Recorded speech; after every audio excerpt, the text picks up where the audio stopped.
Splatoon, while we're playing the game, we can only see from our third-person camera that follows our Inkling around and the map.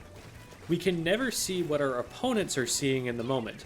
And up until Splatoon 3's replay system, we couldn't see what our opponents saw at all, unless they streamed the match online or something. But we need to always be considering what our opponents can see, and what information they can gain from it.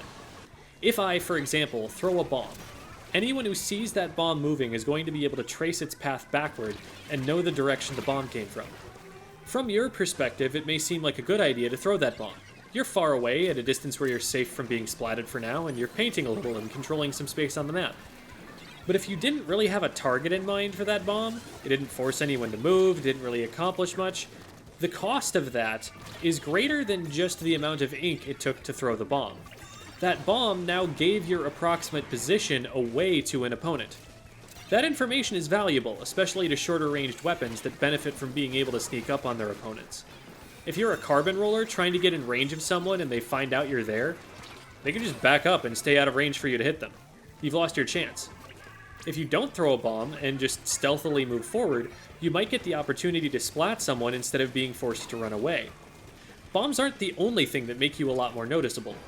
Shots fired and specials used, whether in combat or painting, are a source of information.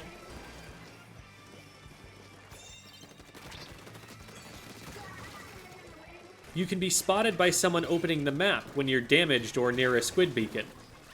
Being marked by a point sensor or ink mine may seem obvious, but a lot of people will get hit by these and play no differently, sharking in the ink as if opponents can't see them. If you're not running Ninja Squid, you have to be worried about people seeing the ripples you make in the ink while you swim. And even if you are wearing it, those ripples aren't totally invisible. As soon as someone does spot you, you need to have a plan for what happens if they immediately move to attack you in the way their weapon is most likely to. If you're a Splattershot pro fighting a Jet Squelcher, they'll want to back up and kite you. If you're fighting a Sploosh, though, they'll want to rush right at you. Do you have at least 2 escape routes painted for when one gets cut off by their paint? Do you have cover you can put between you and them if something goes wrong? Are you in range to hit them and just splat them faster than they can splat you? That said, it's often more useful just to limit what information you give the opponent. Paint for special in moments where you're in a safe position and there isn't a major fight happening, so that when the opponents are looking to engage, you can approach that engagement without giving yourself away. When you do throw a bomb or paint the map, don't stay in the same spot afterward, but move someplace else so that even though they tracked the bomb to the location that it was thrown from, by the time they reach that spot, you won't be there anymore.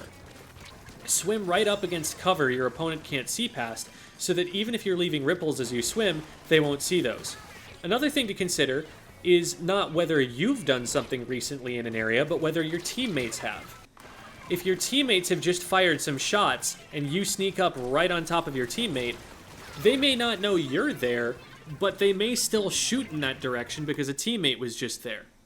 If there's a teammate that you have that's sharking nearby, don't stand in the same position. Even though the opponents don't know they're there, you're probably going to draw enemy fire or pressure onto that spot, and you might flush them out when they were trying to hide. One final tip for maintaining stealth is that if you try to shark, but you're putting yourself right next to the objective, you're probably going to be found out anyway, because it's the focus of the game mode. Everyone's going to want to contest that at some point. You're more likely not to be spotted if you put yourself off to the side, in a place where someone who's looking at the objective won't be looking at you, and vice versa. Especially when playing the Slayer role, you're more likely to be successful if you approach from a direction the opponent is disincentivized to watch, while they're likely to be distracted by something that's happening in the direction they're incentivized to watch. Stay off the objective line, and you'll find it's easier not to get spotted. If you're not sure how good you are at doing this, go back into a replay, and every time you get splatted, switch to the perspective of the opponent that splatted you. See how soon they knew you were there, pause it at that spot, and think about where you could have positioned and what you could have done so that they wouldn't have seen you. This can be pretty eye-opening about your habits.